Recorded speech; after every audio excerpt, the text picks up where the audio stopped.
আজ সকাল ঠিক 10:30 নাগাদ সল্টলেকের ব্যস্ত হাসপাতাল চত্বরে হঠাৎই ছড়ায় আতঙ্ক। আনন্দলোক হাসপাতাল, যেখানে মানুষ আসে সুস্থ হতে, সেখানে আচমকাই ধোঁয়ার কুণ্ডলী। প্রথমে ধোঁয়া, তারপর আতঙ্ক। চোখের সামনে তৈরি হয় এক ভয়ঙ্কর পরিস্থিতি।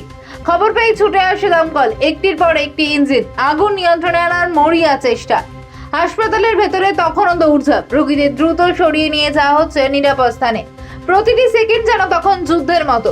ইতিমধ্যেই ঘটনাস্থলে পৌঁছেছে বিধাননগর ইস্ট পুলিশ স্টেশনের পুলিশ। শুরু হয়েছে তদন্ত। কিভাবে ঘটলো এই অগ্নিকাণ্ড? প্রশ্ন এখন একটাই, হাসপাতালের মতো স্পর্শকাতর জায়গায় এই আগুন লাগার নেপথ্যে কি কারণ? বলতে আমরা সকালবেলা এখানে টিফিন করতে আসি, তো তখন দেখা যায় যে পিছন থেকে ওই জানলা থেকে একটু এসির ওখান থেকে আগুন বেরোয়। তো ওখান থেকে আগুন বেরোনোর পরেই মানে তখনই তৎপর হয়ে যায়। তখন হবে 10টা 15-20 নাগাদ।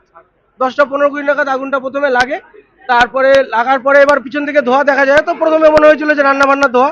তারপর আস্তে আস্তে যে ভিতরে আগুনটা জ্বলার পরে এসি থেকে আগুনটা বেরোয়। তারপরে এই যারা স্টাফরা ছিলেন তারা তাদের মতো অ্যাম্বুলেন্স দিয়ে অন্যত্র সরিয়ে নিয়ে গেছেন, এবং আমরা সকাল থেকে এখানে ছিলাম। আর আগুনটা মেনলি পিছন দিক থেকে লেগেছে, এবং ওইদিকে কিছুটা মানে ছিল, এবং যেখানে অক্সিজেনের সিলিন্ডারগুলো ছিল সেগুলো আমাদের আনন্দলোক হাসপাতালে যারা স্টাফরা ছিলেন সেগুলো দক্ষতার সঙ্গে সেফ জোনে নিয়ে গেছে। তো এখন বিল্ডিং মোটামুটি সেফ জোনের মধ্যে আছে, এবং পেশেন্ট কাউন্ট মানে কতজন পেশেন্ট এখানে ছিলেন সেটা তো আমরা সঠিকভাবে বলতে পারবো না, যেহেতু আমরা ভিতরে ছিলাম না। তো সেটা আনন্দলোক হাসপাতালের যারা স্টাফরা ছিলেন তারা সেটা সহজভাবে বলতে পারবে। আমাদের 9:30টার সময় আমাদের একটা মাসি ওইখানে ঝাড় দিচ্ছিলেন ক্যাটল্যাবে ফার্স্ট ফ্লোরে। তো উনি দেখলেন ধোঁয়া বেরোচ্ছে, তো উনি সবাইকে অ্যালার্ট করে দিলেন। তো অ্যালার্ট করার সাথে সাথে আমাদের যে মেডিকেল প্যারামেডিকেল যে স্টাফরা আছে ওরা কুইক ডিসিশন নিলেন।